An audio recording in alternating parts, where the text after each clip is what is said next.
कि भारत की समुद्री सीमाएं ध्यान से सुनिएगा। भारत का जो बाउंड्रिंग लाइन है ना, भारत का जो बाउंड्रिंग लाइन है उसको जब ध्यान से देखिएगा तो आप सबसे पहले देखना है प्रायद्वीपीय भारत को।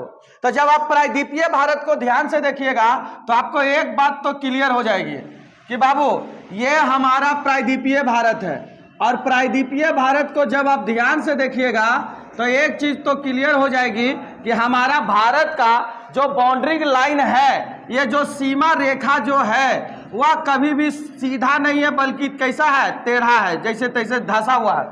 ठीक है, तो धंसा हुआ रहेगा तो अगर वहां से हम सीमा का रेखा देखेंगे कि भारत का सीमा रेखा कहां तक है, वो सटीक हम देख नहीं पाएंगे। समझ में रहा है? वो सटीक देख पाएंगे? सटीक हम नहीं देख पाएंगे। तो क्या कि किस देश का कहां तक समुद्री सीमा रहेगा, समझ में रहा है? अब देखिएगा, हम धरती पे चलते हैं, फिर स्थल पर चलते हैं, तो 1 मील में कितना होता है? 1.6 किलोमीटर, यही ना होता है? अरे 1 मील में कितना होता है बाबू?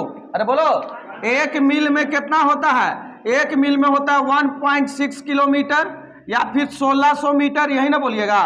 अरे 1600 मीटर बोलिएगा। अरे 1 मील में कितना मीटर होता है? 1600 मीटर या 1.6 किलोमीटर, यही ना बोलिएगा। अब ध्यान से सुनिएगा, अगर समुद्र में नापेंगे तो यहां पर होता है 1 नॉटिकल मील। क्या होता है? 1 नॉटिकल मील। समुद्र में क्या होता है? 1 नॉटिकल मील। 1 नॉटिकल मील बराबर होता है 1.824 किलोमीटर।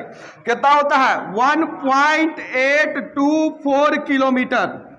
1.824 किलोमीटर मतलब एक समुद्री सीमा बराबर, मतलब एक समुद्री सीमा बराबर क्या होता है? 1.824 किलोमीटर। कितना होता है? 1.824 किलोमीटर होता है एक समुद्री सीमा बराबर। ठीक है, एप्रोक्स में बाबू, एप्रोक्स में देखिएगा बाबूआ, क्या हम इसको 2 किलोमीटर लिख सकते हैं? क्या हम इसको अप्रोक्स में 2 किलोमीटर लिख सकते हैं? हम माने अनुमानित लेकर के चलते हैं कि इसे हम क्या करते हैं, 2 किलोमीटर लिख सकते हैं। यह एक अनुमानित है, लेकिन सच्चाई यह है कि ध्यान से देखला पे पता चलता है कि यहां पर कहा जाएगा 1 नॉटिकल मील बराबर कितना होता है? तो 1.824 किलोमीटर होता है। और 1 मील बराबर कितना होता है? 1.6 किलोमीटर होता है, जो कि हम धरती पर क्या करते हैं, नापते हैं, यही ना करते हैं। अब ध्यान से सुनिएगा, यहां तक तो बात आपका क्लियर हो गया होगा। अब एक स्टेप और आगे बढ़ जाते हैं, देखिएगा ध्यान से। अब यहां पर आते हैं तो सारे देशों का जो बाउंड्री लाइन था किसी का सीधा था ही नहीं, चिली जैसा किसी का नहीं था। चिली का देखिएगा तो एकदम सीधा है, लेकिन भारत का जो प्रायद्वीपीय भारत है वही ना समुद्र से सटा हुआ है। और समुद्र से सटा हुआ है तो इसे हम लोग कहते हैं बंगाल की खाड़ी, और इसे हम लोग क्या कहते हैं, अरब सागर। क्या कहते हैं? अरब सागर। और नीचे हम क्या कहते हैं, हिंद महासागर। देखिए आपके पैकेज अथी वर्ल्ड मैप में लिखा भी होगा, उस सब पर उस साइड में अरब सागर लिख रहा है, ये साइड में बे ऑफ बंगाल लिख रहा है, नहीं दिख रहा है? जब इंडियन देखो ना, इंडिया दिखा है यहाँ पे, चाइना के बगल में इंडिया है। अरे चाइना नजर आया? और उसके बाईं साइड में देखो लिखा हुआ अरबियन सी, और इधर लिखा होगा बे ऑफ बंगाल, और नीचे लिख रहा होगा हिंद महासागर, इंडियन ओशियन लिखा है। अब देखो इधर देखना, एक समुद्री सीमा बराबर कितना होता है? 2 किलोमीटर होता है। कितना किलोमीटर होता है? 2 किलोमीटर होता है एक समुद्री सीमा बराबर। एक समुद्री सीमा बराबर कितना होता है? 2 किलोमीटर होता है। और इसमें कितना होता है? 1.824 किलोमीटर, यही ना होता है? अब देखिएगा ध्यान से, अब यहां पर आ जाते हैं। अब सारे लोगों ने मिल करके यहां, ठीक है, अब क्षेत्र को हम क्या करते हैं, देखते हैं। तो इसलिए क्या किया गया, क्षेत्र को यहां से, जो कि भारत का मेन पॉइंट था, यहां से लेकर के यहां तक के बीच में एक रेखा एकदम सीधी खींची गई। कैसा खींचा गया? एकदम सीधा रेखा खींचा गया। और इस रेखा का नाम रखा आधार रेखा। क्या नाम रखा? आधार रेखा। क्या नाम रखा? आधार रेखा। क्या नाम रखा? आधार रेखा। अच्छा, ये वाला जो सीमा है, जो टेढ़ा मेढ़ा, ये स्थलीय सीमा है। क्या है? स्थलीय। अरे है ना, ये जो टेढ़ा मेढ़ा है, जहां से समुद्र स्टार्ट हो रहा है, उसके पहले का जो जमीन है उसे हम लोग क्या कहेंगे? स्थलखंड। क्या कहेंगे? स्थलखंड कहेंगे, ये ना कहेंगे। अब देखिएगा, यह स्थलखंड है। आधार रेखा के बीच में यहां पर क्या भरा पड़ा है? जल। क्या भरा पड़ा है? जल। तो इसको भी तो कुछ ना कुछ हम कह रहे होंगे, ऐसा थोड़ी है कि उसको हम नहीं कहेंगे, उसको कहेंगे ना। तो इसको हम लोग कहते हैं आंतरिक जल क्षेत्र। क्या कहते हैं? आंतरिक जल क्षेत्र। क्या कहते हैं? आंतरिक। ये वाला जो है अंदर में, इसे हम लोग क्या कहते हैं? आंतरिक। क्या कहते हैं? आंतरिक जल क्षेत्र। क्या कहते हैं बबुआ? इसे हम आंतरिक जल क्षेत्र कहते हैं। समझ मारा? इसे हम क्या कहते हैं? आंतरिक जल क्षेत्र कहते हैं। अब कई बार एग्जाम में क्वेश्चन पूछा भी है कि आंतरिक जल क्षेत्र किसे कहते हैं? तो स्थलखंड और आधार रेखा के बीच का जो जगह होता है जिसमें पानी भरा रहता है उसे हम लोग क्या कहते हैं? आंतरिक जल क्षेत्र कहते हैं। देखें ना, स्थलखंड स्टार्ट हो रहा है और ये क्या है? आधार रेखा, और इन दोनों के बीच में क्या है? आंतरिक जल क्षेत्र। ये ना आंतरिक जल क्षेत्र है। अब ध्यान से देखिएगा, अब जितना भी सीमा को डिसाइड किया गया, यहीं से सीमा को आधार रेखा से क्या किया गया? डिसाइड किया गया। अब ये सीधा हो गया। अब सीधा हो गया। भारत का समुद्री सीमा को कई भाग में बांटा गया है? 3 भाग में। ऐसे ही से भारत के समुद्री सीमा रेखा को कई भाग में बांटा गया है? 3 भागों में क्या किया गया है? बांटा गया है। ठीक है। पहला नंबर क्या है? प्रादेशीय जल सीमा। प्रादेशीय जल सीमा क्या होता है? ये आधार रेखा से 12 नॉटिकल मील तक होता है। कितना होता है? 12 नॉटिकल मील तक। ये आधार रेखा से कहां तक होता है? 12 नॉटिकल मील तक। या आधार रेखा से कितना नॉटिकल मील तक होता है? 12 नॉटिकल मील तक का जो क्षेत्र होता है उसे हम लोग क्या कहते हैं? प्रादेशीय जल सीमा। क्या कहते हैं? प्रादेशीय जल सीमा।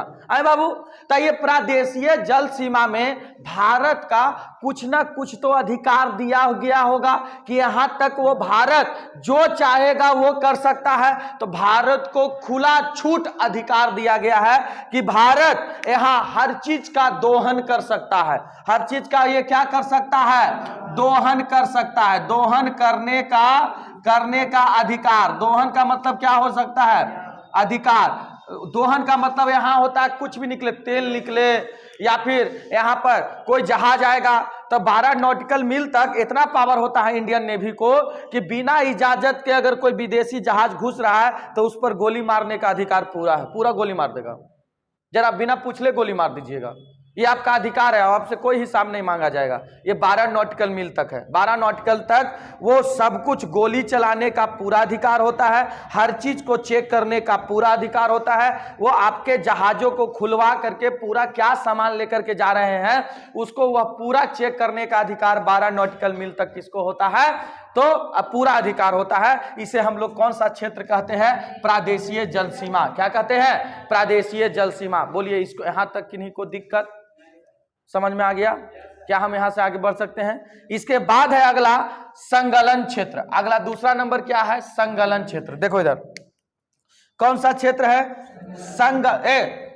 प्रादेशीय जल सीमा में इतना चीज जान लेना, हर चीज, गोली चलाने की आजादी, टोटल जितना अधिकार है वो सारा अधिकार इसके पास मौजूद रहता है प्रादेशीय जल सीमा, जिसकी लंबाई कितना है? 12 नॉटिकल मील। लगभग 12 दूनी 24, मतलब 20 किलोमीटर के आसपास। थोड़ा सा घटा दीजिएगा तो 20 किलोमीटर के आसपास। 20 किलोमीटर एक लंबा लाइन होता है। वहां तक में वो नेवी पूरा चेक कर सकता है, हर चीज चेक करने की आजादी होता है उसमें। ठीक है। उसके बाद है संलग्न क्षेत्र। संलग्न क्षेत्र क्या होता है? यह आधार रेखा से 24 नॉटिकल मील तक का अधिकार होता है। क्या होता है? यह आधार रेखा, जैसे ये आधार रेखा है ना बबुआ, तो ये आधार रेखा से लेकर के कितना नॉटिकल मील तक? 24 नॉटिकल मील तक का ये दूरी होता है। कितना नॉटिकल मील तक का दूरी होता है? ये 24 नॉटिकल मील तक का जो दूरी होता है इसे हम लोग क्या कहेंगे? संलग्न क्षेत्र कहेंगे। संलग्न क्षेत्र में भारत के पास क्या क्या अधिकार होता है? तो पहला नंबर, स्वच्छता का पूरा अधिकार। मतलब समुद्र में जो आप लोग पॉलीथीन बहा देते हैं, ये कूड़ा करकट जो भी बहाते हैं, वो सारा कूड़ा करकट को छान करके साफ करने का अधिकार उसके पास है। वो सब कुछ साफ करता है, साफ सफाई करने का अधिकार। सीमा शुल्क, मतलब देखिएगा यहाँ पर साफ करने का, समुद्र को क्या करना है? साफ करने का अधिकार है। साफ करने का अधिकार है। प्लस उसके बाद और क्या अधिकार है? तो सीमा सीमा शुल्क लेने का अधिकार है कि नहीं। हाँ, एक चीज और जिसको हम लोग टोल टैक्स कहते हैं, टोल टैक्स वसूलता है ना, राज्य अपना सीमा में प्रवेश करने के लिए सीमा शुल्क लेता है कि नहीं वो। अच्छा, उसके बाद अब प्रवासी कानून यहां पर लागू हो जाएगा, मतलब बिना पूछले अगर आप एंट्री मारते हैं तब दिक्कत है। गोली नहीं मारेगा आपके ऊपर, गोली नहीं, लेकिन एंट्री मार गए हैं तो आपसे कागजात मांगेगा नहीं भी। बताओ, कहा कि आप कौन सा क्षेत्र में आ गए हैं, संलग्न क्षेत्र में आ गए हैं। जब आप संलग्न क्षेत्र में आ जाते हैं तो नेवी आपसे क्या मांगती है, तो पूरा के पूरा कागजात मांगेगा। तो नेवी आपसे क्या करेगी सर, गिरफ्तार कर सकती है, इतना अधिकार है। समुद्र जितना कचरा होता है तो वो पूरा के पूरा क्या करता है, साफ करता है, ठीक है। तो साफ करता है तो इसीलिए आपके ऊपर उसका साफ का फाइन भी मारता है सर, समझ में आ रहा है, सीमा शुल्क के रूप में। और सीमा शुल्क के रूप में तो भारत सरकार लेती है। साफ करने में जो खर्च आता है तो वो जहाज जो होते हैं बाहर, वो जहाजों से क्या किया जाता है, लिया जाता है। उसके बाद ये तो दूसरा नंबर हो गया। तीसरा नंबर आइए, तीसरा नंबर हम जिसको कहते हैं वो हमारा है अन्य क्षेत्र। क्या कहलाता है, अन्य क्षेत्र। क्या कहलाता है, अन्य क्षेत्र। क्या कहलाता है, अन्य क्षेत्र कहलाता है। देखिएगा कौन सा क्षेत्र कहलाता है, अन्य क्षेत्र कहलाता है। ध्यान से सुनिएगा, अन्य क्षेत्र में क्या होता है, ये भारत के आधार रेखा से लेकर के, हाँ, भारत का जो आधार रेखा है वहां से लेकर के, ये जानते हैं कितना नॉटिकल मील तक होता है, ये 200 नॉटिकल मील तक होता है। कितना नॉटिकल मील तक होता है, 200 नॉटिकल मील, मतलब लगभग 300-350 किलोमीटर है कि नहीं, 370 किलोमीटर के आसपास हो जाएगा। तो आप देखिएगा इतना नॉटिकल मील तक टोटल काम जो किसका होता है, वह भारत का अधिकार है। ये 200 नॉटिकल मील तक का क्षेत्र किसका कहलाता है, भारत का क्षेत्र कहलाता है, ठीक है। यहाँ पर भारत सीमा शुल्क नहीं ले सकता है, लेकिन भारत क्या क्या कर सकता है, तो यहाँ पर वैज्ञानिक अनुसंधान केंद्र खोल सकता है समुद्र में, और यह पता लगा सकता है कि समुद्र के अंदर में कितना मनी अति रखल है, कुछ कहता है कितना सारा उसके अंदर तेल है या नहीं है, वो क्रियाकलाप क्या कर सकता है, कर सकता है। प्राकृतिक संसाधनों को क्या कर सकता है, दोहन कर सकता है। मछली को पकड़ सकता है। ये पूरा अधिकार इंडिया के पास है। बहुत सारे लोग जो हैं 100 किलोमीटर 150 किलोमीटर तक चल जाते हैं मछली पकड़ने के लिए। अब मछली पकड़ करके वहाँ से ला करके क्या करते हैं, अपने घर परिवार को चलाते हैं, है कि नहीं। ऐसे कर्नाटका में भी मछली पकड़ाता है, उड़ीसा में भी पकड़ाता है, आपका आंध्र प्रदेश में तो सबसे ज़्यादा पकड़ा जाता है मछली सर, है कि नहीं। आपका यहाँ देखिएगा तो ये 200 नॉटिकल मील, तो 200 नॉटिकल मील तक के क्या क्या कलकत्ता में भी मछली पकड़ाता है कि नहीं। तो 200 नॉटिकल मील तक का जो क्षेत्र होता है उसे हम लोग क्या कहते हैं, अन्य क्षेत्र कहते हैं। इसे हम लोग क्या कहते हैं, अन्य क्षेत्र कहते हैं। और इसमें क्या क्या अधिकार उसके पास होता है, तो सिंपल सी भाषा में जान लीजिए, यहाँ पर जो अधिकार इसके पास मौजूद रहता है वह कौन सा अधिकार रहता है, तो यहाँ पर वैज्ञानिक क्रियाकलाप टोटल करवा सकता है, यहाँ पर संसाधनों को दोहन कर सकता है, मतलब उपयोग कर सकता है, रख सकता है कि नहीं। तो टोटल अधिकार इसके पास। 200 नॉटिकल मील के बाद का जो क्षेत्र है, 200 नॉटिकल मील का जो बाद का क्षेत्र है, उसे हम क्या कहते हैं, उसे कहते हैं उच्च सागर क्षेत्र। क्या कहते हैं, उच्च सागर क्षेत्र। चौथा नंबर क्या हो जाएगा, क्या कहलाएगा, उच्च सागर, उसे हम लोग क्या कहते हैं, उच्च सागर क्षेत्र कहते हैं। उच्च सागर क्षेत्र का मतलब क्या हुआ, ये 200 नॉटिकल मील से अधिक का जो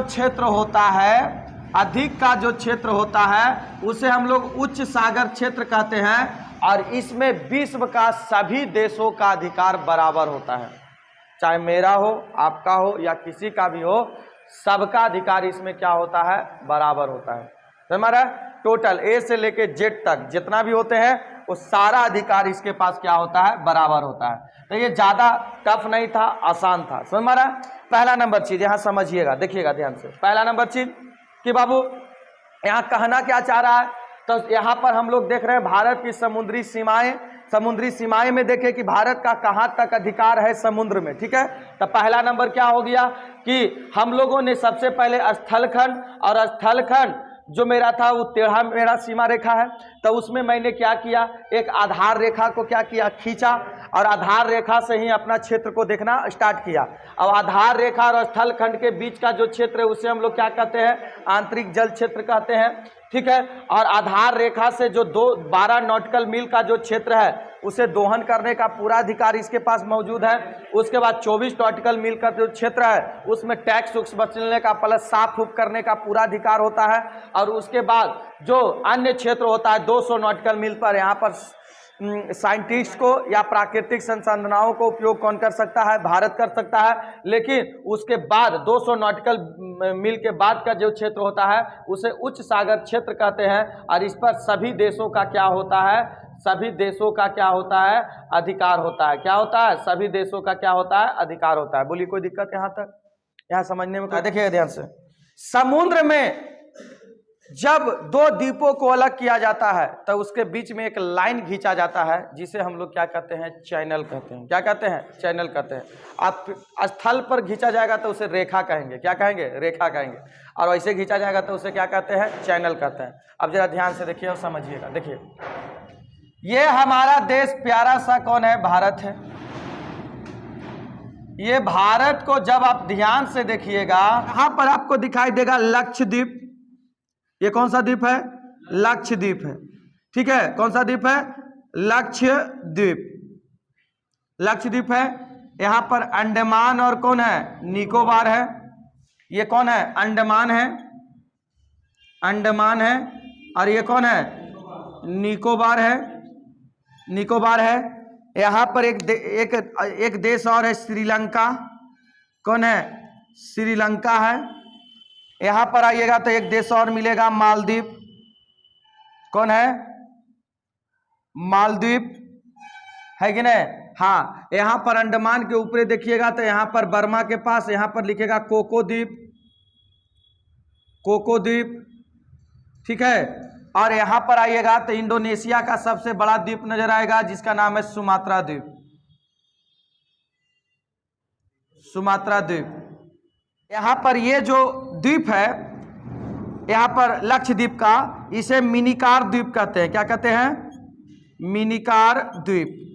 क्या कहते हैं, मिनिकार द्वीप कहते हैं। इतना सारा बिछड़ा पड़ा है, बिखरा पड़ा है कौन, तो आपका समुद्र के अंदर में इतना सारा हिंद महासागर में बिखरा पड़ा है। अब ध्यान से सुनिएगा, कहेगा लक्षद्वीप और मिनिकार द्वीप को कितना डिग्री चैनल अलग करती है। कई बार क्वेश्चन पूछा है एग्जाम में कि लक्षद्वीप और मिनिकार द्वीप को कितना डिग्री चैनल अलग करती है, तो 9 डिग्री चैनल। कितना डिग्री चैनल, 9 डिग्री चैनल इसे क्या करता है, 9 डिग्री चैनल क्या करता है, अलग करता है। कितना डिग्री चैनल अलग करता है, 9 डिग्री। लेकिन वही कह देगा कि लक्षद्वीप और मिनिकार द्वीप को 9 डिग्री चैनल अलग करता है, लेकिन ये पूरा के पूरा लक्षद्वीप में आता है। ये थोड़ा सा लक्षद्वीप के अंदर में जाके हम पूछ रहे हैं, तो कहेगा 9 डिग्री चैनल किसे अलग करता है, तो मिनिकार द्वीप को किससे अलग करता है, लक्षद्वीप से, ठीक है। उसके बाद एग्जाम में क्वेश्चन पूछेगा आपसे, कहेगा कि मालदीव और लक्षद्वीप को कितना डिग्री चैनल अलग करता है, तो 8 डिग्री। कितना डिग्री, 8 डिग्री चैनल क्या करता है, अलग करता है। 8 डिग्री चैनल मालदीव और किसको, लक्षद्वीप को अलग करता है। चले आगे। अब आगे बढ़िएगा तो देखिएगा ध्यान से, ये है श्रीलंका और ये है भारत। अब भारत का यहां पर एक और द्वीप है जिसका नाम क्या है, रामेश्वरम। क्या नाम है, रामेश्वरम। और भारत और श्रीलंका के बीच में यहां पर एक जल संधि है जिसका नाम है पाक जल संधि, पाक जल संधि। कौन सा संधि कहते हैं, पाक जल संधि। तो कई बार एग्जाम में क्वेश्चन पूछा भी है कि पाक जल संधि भारत को किससे अलग करता है, तो श्रीलंका से। भारत और श्रीलंका के बीच में कौन सा जल संधि है, पाक जल संधि। ये सुमात्रा द्वीप है और ये क्या है, अंडमान और निकोबार द्वीप समूह है। कौन है, सुमात्रा और अंडमान और निकोबार द्वीप समूह है। ये दोनों को अलग करने का काम करता है 6 डिग्री चैनल। कितना डिग्री चैनल, 6 डिग्री चैनल जो है इसे क्या करता है, अलग करता है।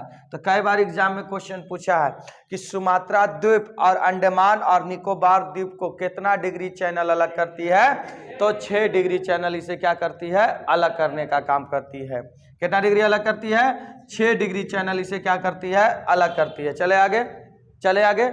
उसके बाद आएगा आपसे क्वेश्चन पूछेगा कि 6 डिग्री चैनल किसे अलग करती है, तो आपको आपका सुमात्रा द्वीप को किससे, अंडमान और निकोबार से क्या करती है, अलग करती है। कई बार एकदम क्वेश्चन पूछा है कि अंडमान और निकोबार द्वीप समूह को कितना डिग्री चैनल अलग करती है, तो 10 डिग्री अलग करती है। किसे अलग करती है, 10 डिग्री चैनल अलग करती है। कई बार क्वेश्चन पूछा है कि अंडमान को निकोबार द्वीप समूह से, सुमात्रा द्वीप को अंडमान से कितना डिग्री चैनल अलग करती है, 6 डिग्री। अरे क्या डिग्री, हाँ देखिए जो भारत के अंदर में अंडमान है और निकोबार द्वीप समूह है, ये दोनों को अलग करता है कितना डिग्री, 10 डिग्री, ठीक है। और उसके बाद कहेगा सुमात्रा है द्वीप इंडोनेशिया का, देखिए लिखा है सुमात्रा, मलेशिया के पास लिखा है सुमात्रा, सुमात्रा लिखल है, और उसके बगल में देखना अंडमान और निकोबार लिखल है। तो उसके बीच में कौन अलग करता है, 6 डिग्री चैनल, ठीक है। हाँ, भारत को श्रीलंका से अलग करता है पाक जल संधि। कौन संधि अलग करता है, पाक जल संधि। कोई दिक्कत नहीं सर। लक्षद्वीप और मिनिकार द्वीप को अलग करता है कितना डिग्री चैनल, 9 डिग्री चैनल। उसके बाद मालदीप और लक्षद्वीप को अलग करता है 8 डिग्री चैनल। उसके बाद सुमात्रा को, कोको द्वीप को, ये कोको द्वीप भारत का था, लेकिन नेहरू ने गिफ्ट के तौर पर किसे दे दिया, बर्मा को दे दिया। किसके दे दिया, बर्मा। अब बर्मा ने गिफ्ट के तौर पर किसको दिया, चीन को, है कि नहीं, खजरे कर दिया है। अब यहाँ पर सबसे पहला चीज पूछता है कि कोको द्वीप और अंडमान को कौन अलग करता है, तो कोको स्ट्रेट लाइन, क्या बोलते हैं, कोको स्ट्रेट लाइन, क्या करते हैं, कोको स्ट्रेट लाइन इसे क्या करता है, अलग करने का काम करता है। ये